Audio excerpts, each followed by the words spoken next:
Hello everyone, myself Surabhi Mathur. आप सभी का स्वागत है आपके अपने यूट्यूब चैनल में जिसका नाम है बायोलॉजी कॉन्सेप्ट। और आज मैं लेकर आई हूँ आपके लिए सेल स्ट्रक्चर एंड फंक्शन का पार्ट 3। और पार्ट 1 और पार्ट 2 देखने के लिए आप आई बटन पे क्लिक करें, वहाँ पे आपको मेरे वीडियोस मिल जाएंगे। और बच्चों, जैसा कि मैं आपको बताया था कि कल हम लोगों ने पढ़े थे सेल का, जब हमने स्ट्रक्चर पढ़ा था, पार्ट्स पढ़े थे, तो उसमें मैंने 4 पार्ट्स बताए थे आपको। आपको मुझे कमेंट करके बताना है कि वो 4 पार्ट्स कौन से थे। उनमें से मैं 3 पार्ट्स मैं आपको बता देती हूँ। एक था सेल वॉल, एक था सेल मेम्ब्रेन, साइटोप्लाज्म, और लास्ट पार्ट कौन सा था? जल्दी से बताओ, कमेंट करके मुझे बताइए कि वो चौथा पार्ट कौन सा था। मैं तो खैर बताऊंगी ही। और वो फोर्थ पार्ट कौन सा था? वो फोर्थ पार्ट हम लोगों ने पढ़ा था, जल्दी बोलो, जल्दी से कमेंट करो, कौन सा पढ़ा था? वो था न्यूक्लियस। और उस न्यूक्लियस पर मैंने अपनी बात खत्म करी थी और मैंने कहा था आपसे कि अगले वीडियो लेक्चर में मैं आपको इसके बारे में बताऊंगी। और यहीं से आज का अपना वीडियो लेक्चर मैं शुरू करती हूँ। न्यूक्लियस की बेटा जब हम लोग बात करते हैं तो न्यूक्लियस के बारे में मैंने आपको बताया था कि जो सेल थी उसमें सबसे बाहर क्या था? Cell wall. मैं यहाँ पर लिख देती हूँ सेल वॉल। ये आउटर मोस्ट पार्ट था, ठीक है। इस सेल वॉल से अंदर की तरफ क्या था? इस अंदर की तरफ एक मेम्ब्रेन थी जिसको हमने क्या नाम दिया था? Cell membrane. और सेल मेम्ब्रेन से अंदर क्या था? यहाँ पे मैंने आपको बताया था क्या था? साइटोप्लाज्म। और इस साइटोप्लाज्म को एक नाम और दिया था, वो नाम क्या था? प्रोटोप्लाज्म। और सेंटर में क्या चीज प्रेजेंट थी? न्यूक्लियस। अब इस न्यूक्लियस में मैंने आपको बताया था कि यहाँ पे मैं न्यूक्लियस ड्रॉ कर रही हूँ। न्यूक्लियस में सबसे बाहर की जो मेम्ब्रेन होती है उस मेम्ब्रेन को हम क्या कहते हैं? Nuclear membrane. और न्यूक्लियर मेम्ब्रेन में बीच बीच में कुछ पोर्स प्रेजेंट थे जिनको कि हम क्या कहते थे? Nuclear pore. जैसे कि अगर मैं यहाँ पे छोटे छोटी सी जगह बनाऊं तो यहाँ पे ये जो पोर कहलाएगा वो क्या कहलाएगा? न्यूक्लियर पोर कहलाएगा। ठीक है, ये बात हमने करी थी। और इस न्यूक्लियस के अंदर क्या चीज प्रेजेंट होती है? न्यूक्लियोलस। अब आप कहेंगे मैम आप इतना क्यों पढ़ा रहे हो? अभी पता लगेगा क्यों पढ़ा रही हूँ, क्योंकि आगे की सारी बातें इसी से रिलेटेड है, न्यूक्लियोलस से। और क्या था सेंटर में? और न्यूक्लियस में, सेंटर में तो नहीं कहेंगे, न्यूक्लियस में क्या चीज प्रेजेंट होती है? क्रोमोसोम। और क्रोमोसोम पर क्या चीज होती है? जीन्स होते हैं, which are hereditary material which are responsible for the transfer of characteristic from one generation to another generation. अब देखो, ये इस न्यूक्लियस के बेस पर सेल जो होती है वो दो तरह की होती है। वो कौन कौन से तरह की होती है वो मैं बताती हूँ आपको। एक होती है प्रोकैरियोटिक। एक मिनट, मैं अपना पेन चेंज कर लूँ। Prokaryotic, prokaryotic. और दूसरा जो टाइप होता है वो होता है यूकैरियोटिक। अब ये क्या होते हैं ये मैं आपको बताती हूँ, ध्यान से समझना। प्रो, जहां पर भी बेटा प्रो वर्ड आता है ना, उसका मतलब होता है प्रिमिटिव। प्रिमिटिव का मतलब होता है सिंपल। यानी ऐसी सेल जिसमें कि कैरियोन, कैरियोन का मतलब होता है न्यूक्लियस। यानी ऐसी सेल जिसमें कि न्यूक्लियस किस तरह का हो? प्रिमिटिव टाइप का हो, तो उसको हम क्या कहेंगे? प्रोकैरियोटिक। और यू का मतलब क्या होता है? Well developed, well developed. और कैरियोन का मतलब क्या होता है? न्यूक्लियस। यानी कि ऐसी सेल जिसमें न्यूक्लियस कैसा हो? वेल डेवलप्ड हो, उसको हम कहते हैं यूकैरियोटिक। अब आप मुझसे ये पूछोगे कि मैम वेल डेवलप्ड का मतलब क्या हुआ, प्रिमिटिव का मतलब क्या हुआ? तो बेटा प्रिमिटिव का मतलब ये होता है कि जिसमें क्या एब्सेंट हो? न्यूक्लियोलस और न्यूक्लियर मेम्ब्रेन दोनों कैसी हो? एब्सेंट हो। ये माइनस का साइन जो मैंने लगाया है इसका मतलब है एब्सेंट। अगर न्यूक्लियस में न्यूक्लियोलस और न्यूक्लियर मेम्ब्रेन दोनों एब्सेंट है तो उसको हम कैसा कहेंगे? प्रिमिटिव टाइप का न्यूक्लियस। और अगर उसमें क्या होगा? दोनों चीजें प्रेजेंट है, यानी कि न्यूक्लियोलस भी प्रेजेंट है और न्यूक्लियर मेम्ब्रेन भी प्रेजेंट है। ये प्लस का साइन जो मैंने आपको बताया है वो किसको बताया है? वो प्रेजेंट को बताया है। अगर दोनों चीजें प्रेजेंट है तो हम उसको क्या कहेंगे कि ये कैसा न्यूक्लियस है? ये वेल डेवलप्ड न्यूक्लियस है। और सेल किस तरह की है? यूकैरियोटिक है। क्लियर हो गई बात? अब हम आगे बढ़ते हैं। ये हमने बात करी किसके बारे में? यानी आज हमने कंप्लीट कर लिया सेल का स्ट्रक्चर, लेकिन इसमें एक चीज और बची है। और वो चीज क्या है? वो चीज है सेल ऑर्गेनल्स को लेकर हम बात करेंगे। सेल ऑर्गेनल्स का मतलब, जो कल जैसे मैंने आपको बताया था कि जो साइटोप्लाज्म होता है उस साइटोप्लाज्म में बहुत सारे सेल ऑर्गेनल्स होते हैं। आज हम ये देखेंगे कि उसमें कौन कौन से सेल ऑर्गेनल्स प्रेजेंट होते हैं।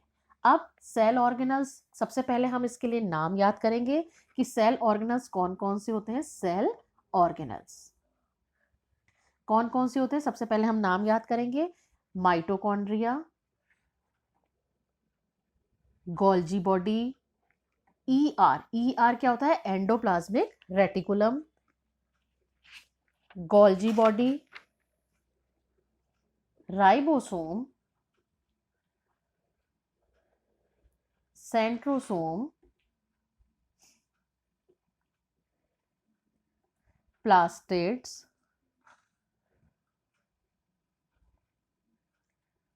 वैक्यूल्स। ठीक है, अब हम इनमें से एक एक ऑर्गेनल लेंगे और उनके बारे में हम बात करेंगे। सबसे पहले हम बोलते हैं माइटोकॉन्ड्रिया के बारे में। माइटोकॉन्ड्रिया जो होता है बेटा, वो ओवल शेप्ड स्ट्रक्चर होता है ना। कैसा होता है, ओवल शेप्ड स्ट्रक्चर होता है। ठीक है, दूसरी बात क्या होती है कि जो एनर्जी प्रोड्यूस होती है रेस्पिरेशन के दौरान, वो इसमें प्रोड्यूस होती है। किसमें, माइटोकॉन्ड्रिया में प्रोड्यूस होती है।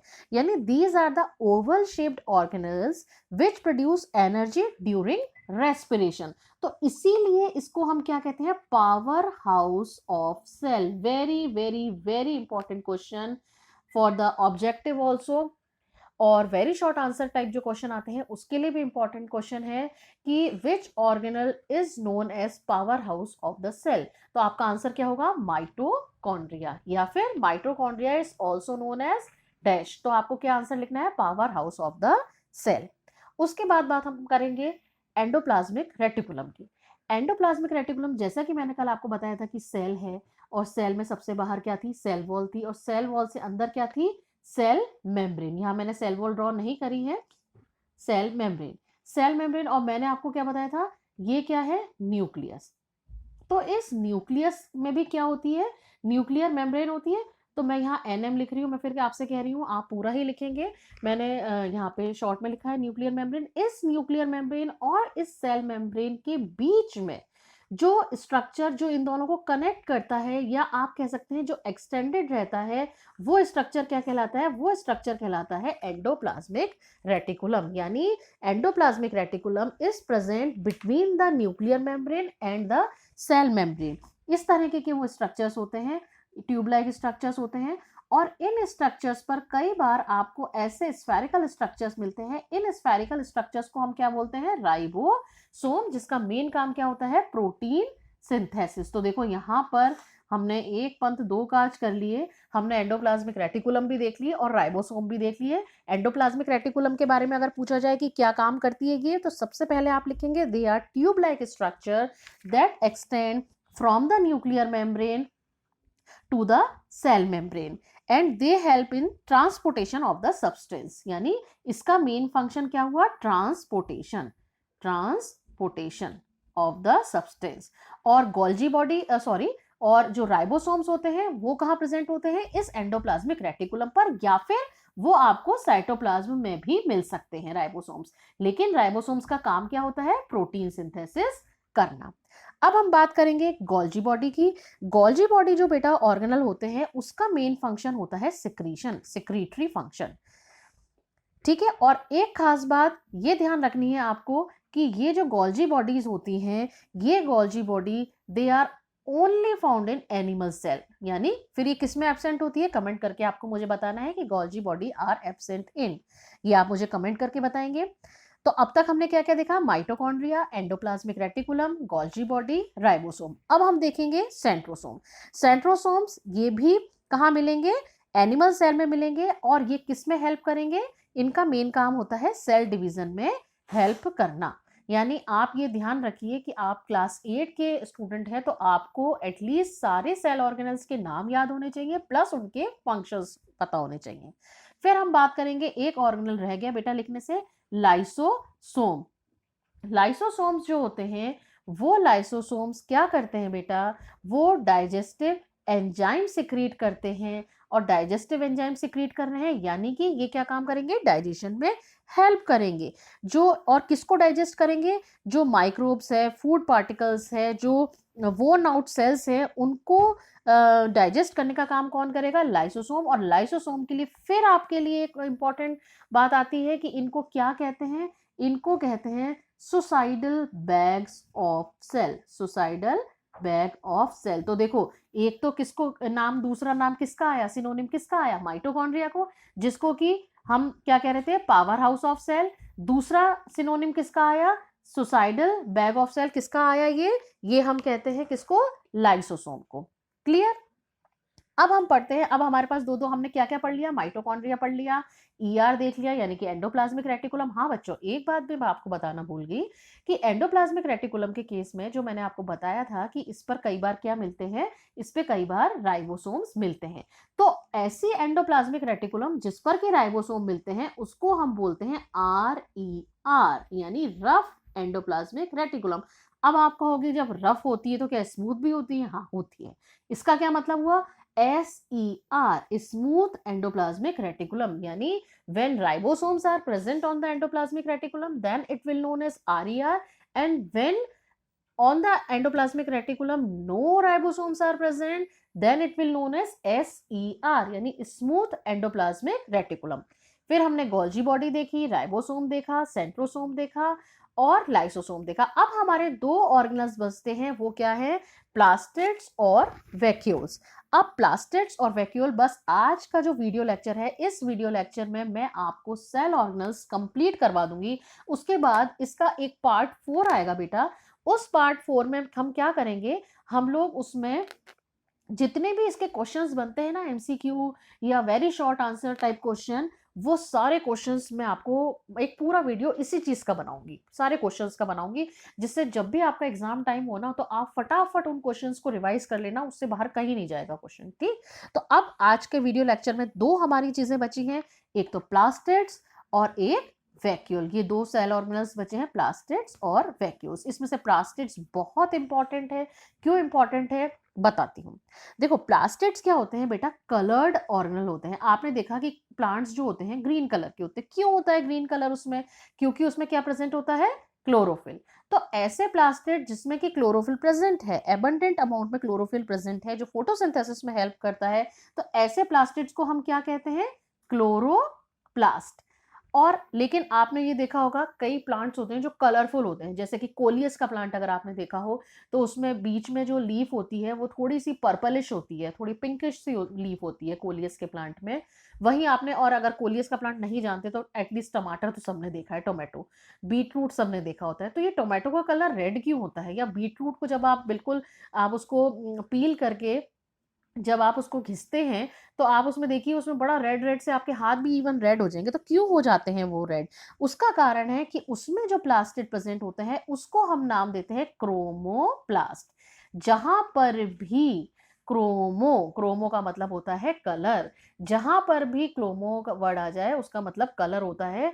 वहां पर प्लास्टिड कैसे होते हैं, कलर्ड प्लास्टिड होते हैं। इसीलिए these plastids are responsible for the particular colour, जैसे कि रेड कलर है बीटरूट में या फिर टोमेटो में। इसी तरह से कैरेट में भी आपने बात देखी।